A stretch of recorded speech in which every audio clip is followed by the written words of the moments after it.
Hello YouTube, so this is the other guy coming to you tonight. So in tonight's episode, I want to do a review on my 135 gallon fish tank. And so what I want to talk about is I want to talk about the substrate and what kind of things that I do to my aquarium to keep it flourishing. Some tips and pointer as well.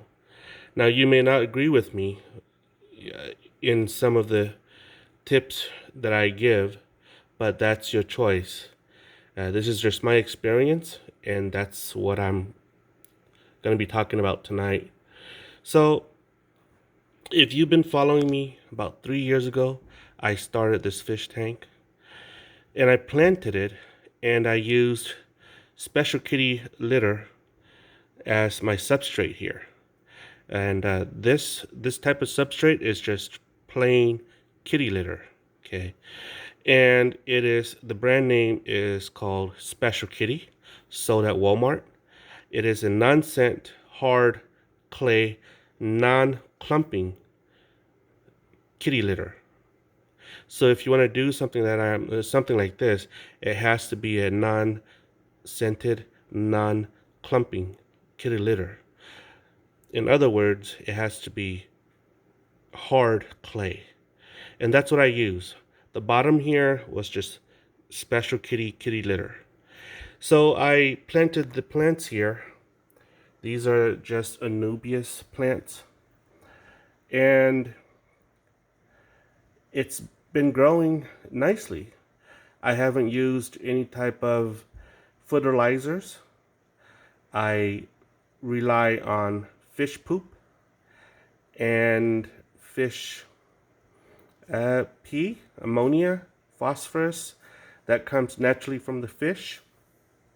And as time goes by, because fish do poop into the tank, the plant uses those poop and it becomes natural fertilizers for the plants. And that's been my experience. You can disagree with me if you want, but this has been my experience. And so the plants and the fishes actually coexist with each other very nicely. In return, the plants provide oxygen for the fish, and they're very happy. As you can see here, this year, my plant has flowered 4 times already. There's 2 flowers right here. Okay. So, it's been doing very, very well, and I enjoy the aquarium. And granted, I'll have to trim a little bit of the plants here away, but as far as pleasing to the eyes, it's a very nice, lush green plant. Now, if you do take on a project like this and you want to grow plants like this, what's good about the plant is that it provides hiding places. It also provides oxygen to the fish. What's bad about the plant, okay, is that when you have a lot of fish in here, when they die, you can't find them. So they're left to rot, okay? And that's the downside of having plants. You just can't find dead fish in there, okay? So what I discovered that's helpful for me is that I do have Caridina shrimps.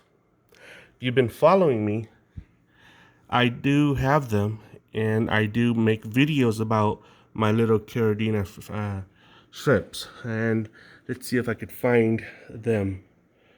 There it is. They are thriving in this tank as well.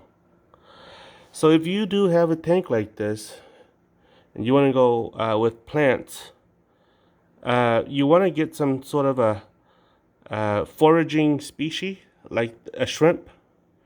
With mine, they're Caridina shrimps, and what they're good at is that they keep the tank clean and healthy. Okay, there's one right here. Okay, don't know if you could see. What I meant by keeping it clean and healthy, there's one right there swimming up, is this. What I discovered is that as soon as a fish die, okay, as soon as the fish die, these little suckers right here, they go and devour it.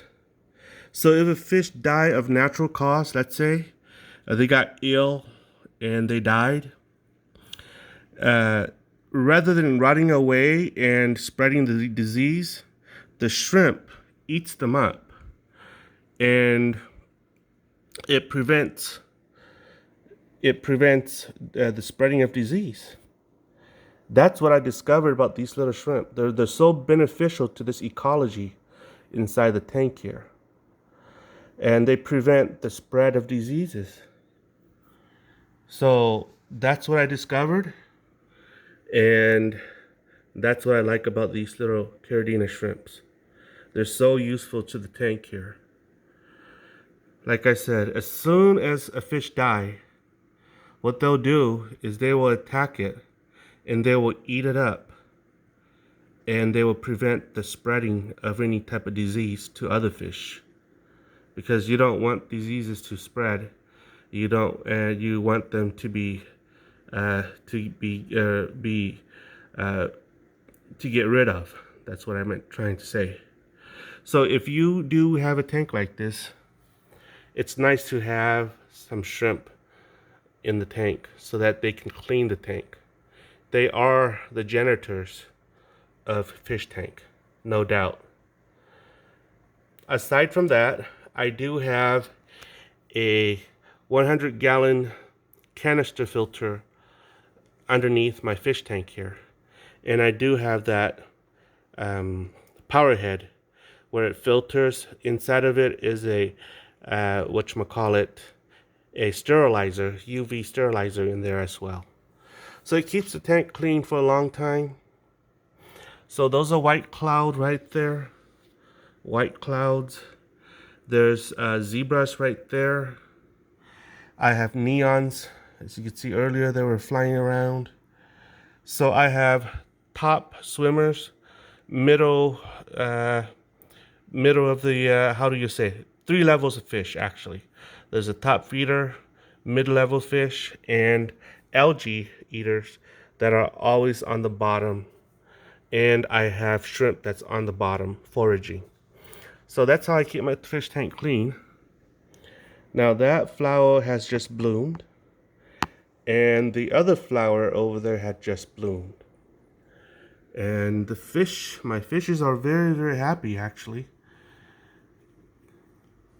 So this is not a predatory fish tank. It is a community fish tank. I like my fish all my fishes to live happily in a community. So that's that. Let me know what your thoughts are. This is just my review, my 3rd year review of my fish tank.